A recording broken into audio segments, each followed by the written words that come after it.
محمد اللهم صل على سيدنا محمد نبينا شفيعنا مولانا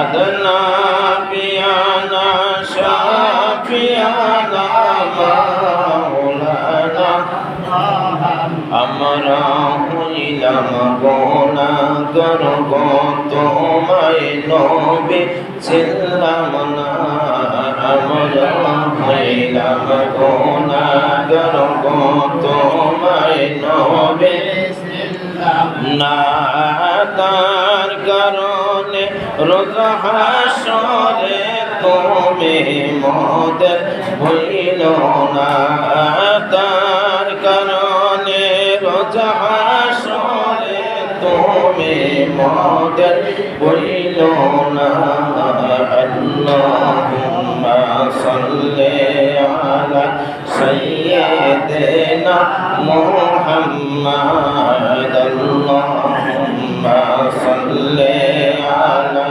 সাইয়্যিদিনা নাবিয়ানা শাফিয়ানা মাওলানা মুহাম্মাদ নাবিয়ানা শাফিয়ানা মাওলানা মুহাম্মাদ।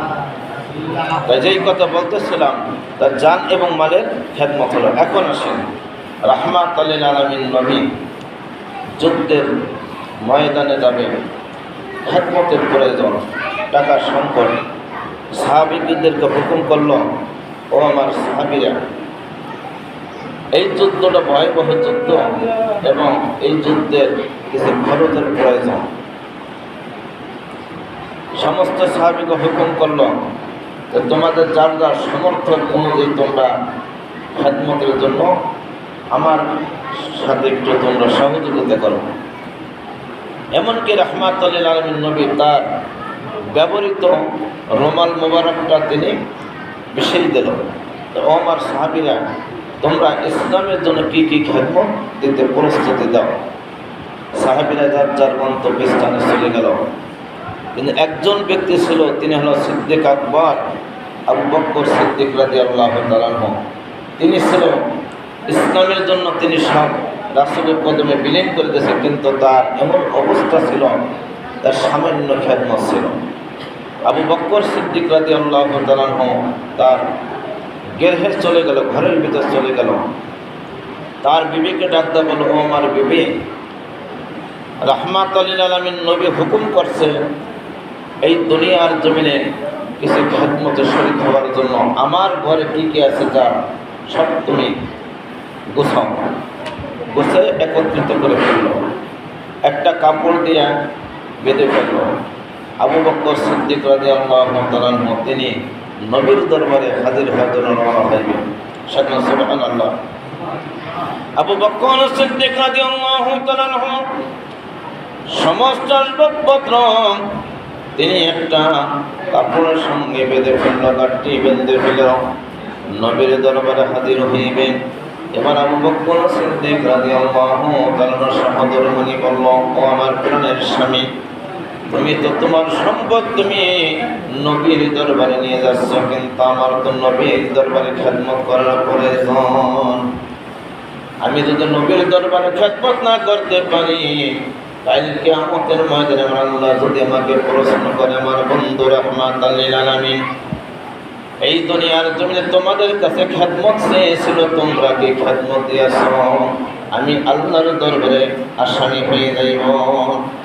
ও আমার প্রাণের স্বামী, তুমি একটু অপেক্ষা করো।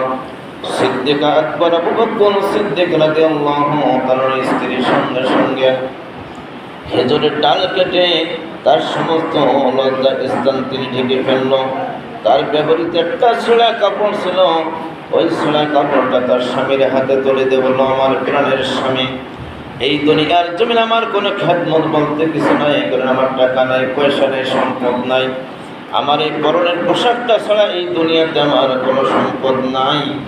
এই জন্য আমি কিছু দান করতে পারলাম না। আমার নবীকে তুমি বলে দেবা, এই দুনিয়ার জমিনে তোমার আবু বকরের সহধর্মিনীর একটা পোশাক ছাড়া কিছু সম্পদ নাই, এই পোশাকটা তোমার খেদমতে দান করেছে। সুবহানাল্লাহ। আবু বকর সিদ্দিক রাদিয়াল্লাহু তাআলা আনহু তার সহধর্মিনীর পুরান কাপড়টা তুলে নিয়ে গেল। এবার রাহমাতাল লিল আলামিন নবীর দরবারে আবু বকর হাজির হয়ে বলল, ইয়া রাসূলুল্লাহ, ইয়া হাবিবাল্লাহ, আপনার গোলাম আবু বকর আপনার কাছে হাজির হয়ে গেছে। রাহমাতাল লিল আলামিন নবী সমস্ত সাহাবীদেরকে জিজ্ঞাসা করল, তোমরা কে কি খেদমত এনেছো? সাহাবীরা বলল, ইয়া রাসূলুল্লাহ, ইয়া হাবিবাল্লাহ, আমার সম্পদের কিছু অংশ এনেছি।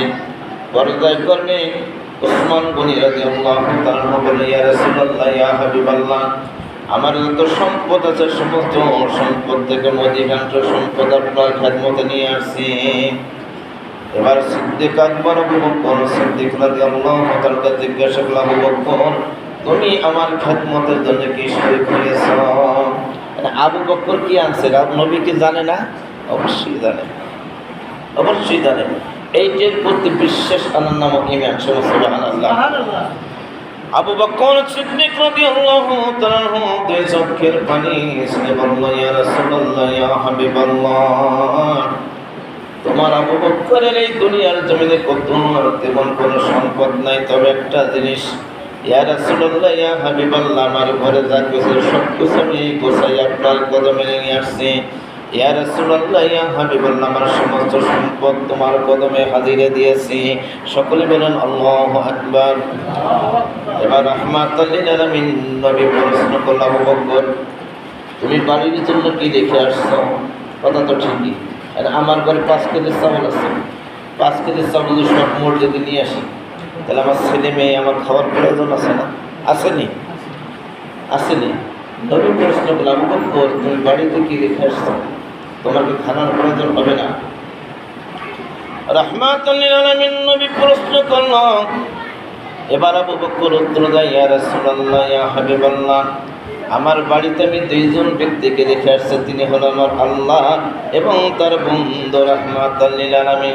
সুবহানাল্লাহ। আমার বাড়িতে আল্লাহ এবং তার নবীকে রেখে আসছি, আমার বাড়িতে আর কোনো কিছুর প্রয়োজন নাই। ইয়া রাসূলুল্লাহ, ইয়া হাবিবাল্লাহ, আমার আর কোনো কিছুর প্রয়োজন নাই।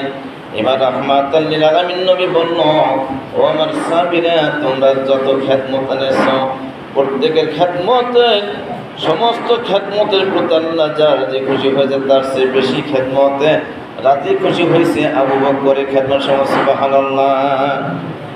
আজকের খেদমত সবচেয়ে ভারী আবু বকরের, কিন্তু আবু বকরের খেদমত ছিল কি অল্প? কথা ঠিক কিনা? এই জন্য দেখেন, ওলি আল্লাহদের দরবার অনেক আছে। আমার পীর এবং মুর্শিদ বিশ্বলি খাজা ফরিদপুরি কেবলাদান এক জাকির ভাই, তার পকেটে মাত্র 1 টাকা ছিল। অন্য জাকিররা 100 টাকা, 200 টাকা, 500 টাকা দেয়। ওই জাকির ভাই ওই টাকাটা একবার পকেটে নেয়, আবার উঠে দরজা পেয়েছে, দূর থেকে ডাকতেছে, বাবা এদিকে আসো, কি তোমার পকেটে 1 টাকা আছে, আমার প্রয়োজন, দিয়ে দাও। 1 টাকা নিয়ে গেল, কারণ ওই 1 লক্ষ টাকা আছে, তার 1 টাকার মূল্য বেশি। সুবহানাল্লাহ। কথাগুলি এই জন্য বললাম, দেখেন এই মসজিদটা কিন্তু আপনার আমার কারো একা না। কথা ঠিক কিনা?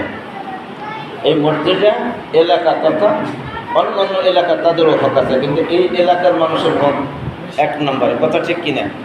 মসজিদের কাজ শুরু হচ্ছে, আজকে দেখেন এটা খামের কাজ চলতেছে। আশা করি ইনশাআল্লাহ কুরবানির পূর্বেই এই মাঠটা পাকা এবং ছাপড়াটা করবো। এখন এটাতে একা কারো পক্ষে সম্ভব না।